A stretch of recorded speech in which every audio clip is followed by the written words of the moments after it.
Selamat datang kembali di Deep Dive kita. Kali ini kita akan coba bedah Jurnal Akademi Naksyan edisi keempat. Ini jurnal akademik yang isinya, padat ya soal pemikiran teologi dan kerohanian Islam. Betul, cukup mendalam. Nah, misi kita seperti biasa ya. Kita coba saring, ambil intisari paling penting dari jurnal ini, khusus buat Anda. Fokus kita kali ini ke satu tema yang menurut saya krusial banget. Adab. Adab. Menarik. Ya. Dan juga kita akan singgung sedikit pilar-pilar akidah dari salah satu teks klasik yang juga dibahas di sana, Al-Fiqh Al-Akbar. Oke, siap? Siap. Mari kita mulai. Oke deh, langsung aja ya. Ada satu gagasan, ini cukup menohok, dari Said Muhammad Naqib Al-Atas. Mungkin kita sering mikir ya, kalau umat Islam mundur itu masalahnya ekonomi atau politik. Iya, biasanya ke arah sana. Nah, tawa atas ini nyunjuknya ke sesuatu yang lebih dasar. Sesuatu yang mungkin kita anggap sepele, hilangnya adab. Tepat sekali.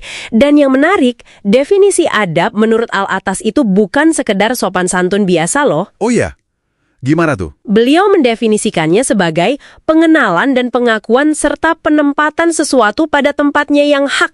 Jadi ini luas banget. Wah, menempatkan sesuatu pada tempatnya yang hak. Dalam ya. Iya, ini menyangkut pemahaman kita soal hierarki ilmu yang benar. Mana yang harus didahulukan. Terus, soal menghargai otoritas keilmuan yang sah, bukan yang asal ngomong. Dan juga soal menjaga nilai-nilai inti.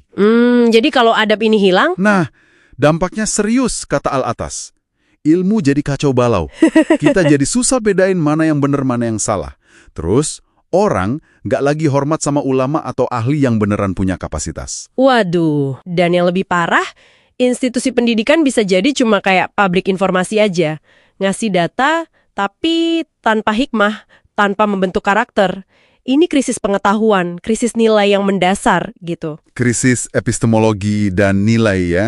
Definisi menempatkan sesuatu pada tempatnya, ini benar-benar bikin mikir ulang.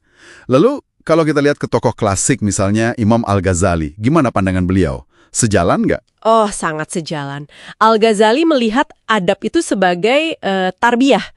Semacam pendidikan atau pembinaan diri yang utuh, lahir dan batin, dan terus-menerus. Tarbiyah ya, proses berarti. Betul, proses. Proses untuk menyelaraskan apa yang kita ucapkan, apa yang kita lakukan, apa yang kita yakini, dan niat di hati kita. Bagi Al-Ghazali, adab ini jembatan antara ilmu dan amal. Ilmu dan amal. Dan juga kunci tazkiyatun nafs. Apa itu? Proses penting untuk menyucikan jiwa. Jadi perilaku baik di luar itu cerminan dari jiwa yang sudah terdidik dengan adab. Masuk akal. Jadi bukan cuma tampilan luar. Bukan. Ini juga yang ditekankan oleh generasi salafus soleh, para pendahulu kita yang soleh itu. Anda mungkin pernah dengarkan ucapan terkenal dari Abdullah bin Al-Mubarak? Yang mana tuh? Beliau bilang, "Aku menuntut adab selama 30 tahun dan menuntut ilmu selama 20 tahun. Terus beliau lanjut, kami lebih memerlukan sedikit adab daripada banyak ilmu. Wow, 30 tahun untuk adab, 20 tahun untuk ilmu. Itu perbandingan yang mencengangkan ya. Apalagi buat kita sekarang yang kayaknya ngejar tahu banyak aja. Iya kan? Ini benar-benar nunjukin prioritas mereka. Adab sebelum ilmu, itu slogannya. Adab sebelum ilmu. Pengingat yang kuat banget ya. Apalagi di zaman sekarang ini ya. Betul.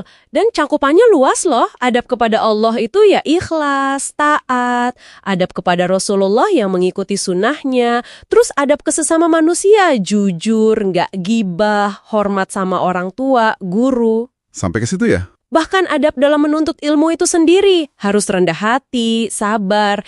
Sumber ini juga nyinggung relevansinya di zaman digital loh. Oh iya? Gimana tuh? Ya, soal etika pakai media sosial. Gimana menjaga lisan dan tulisan kita di medsos. Hindari fitnah, jaga kehormatan orang lain. Itu kan adab juga. Benar banget. Relevan sekali itu. Nah, kalau bicara adab, tentu sumber utamanya teladan Rasulullah SAW sendiri ya. Ada contoh-contoh konkret dari hadis yang diangkat di jurnal ini nggak? Ada beberapa. Misalnya hadis yang sering kita dengar, barang siapa beriman kepada Allah dan hari akhir, hendaklah ia berkata baik atau diam. Nah, itu kan adab menjaga lisan. Iya. Terus anjuran buat memuliakan tamu, memuliakan tetangga. Itu pilar adab sosial. Bahkan hal yang kelihatannya sepele, senyummu kepada saudaramu adalah sedekah. Wah, senyum aja sedekah ya? Iya, ini menunjukkan kalau adab dalam Islam itu bukan sekedar aturan kaku, tapi manifestasi iman dalam interaksi kita sehari-hari, penuh kelembutan, kejujuran, kepedulian. Akhlak mulia itu inti adab yang diajarkan Nabi. Oke, jadi adab ini penting banget. Tapi landasannya apa? Pasti keyakinan dasar yang kokoh kan? Nah, jurnal ini kan juga ada bahas terjemahan Al-Fiqh Al-Akbar karya Imam Abu Hanifah. Kita coba intip sedikit yuk pilar akidah dari sana. Boleh, boleh. Teks ini kan ringkasan ya, ringkasan keyakinan dasar mayoritas Muslim Sunni atau Ahlussunnah wal Jamaah. Intinya jelas, tauhid. Tauhid, keesaan Allah. Betul, mengimani keesaan mutlak Allah yang sama sekali nggak serupa dengan makhluknya, baik dalam zatnya maupun sifat-sifatnya. Nah, soal sifat Allah yang kadang disebut di Al-Quran atau hadis, kayak tangan, wajah gitu. Gimana teks ini menjelaskannya? Nah, ini poin penting. Teks ini menegaskan sikap kita itu mengimaninya bila kaif. Maksudnya gimana? Kita terima dan imani sifat itu sebagai sifat Allah yang layak bagi keagungannya. Tapi tanpa bertanya bagaimana bentuknya, kaif, dan tanpa menyerupakan atau membandingkan tashbih atau tamsil dengan sifat makhluk. Jadi, ya, kita imani sebagaimana adanya sesuai keagungan Allah. Oke, bila kaif, paham.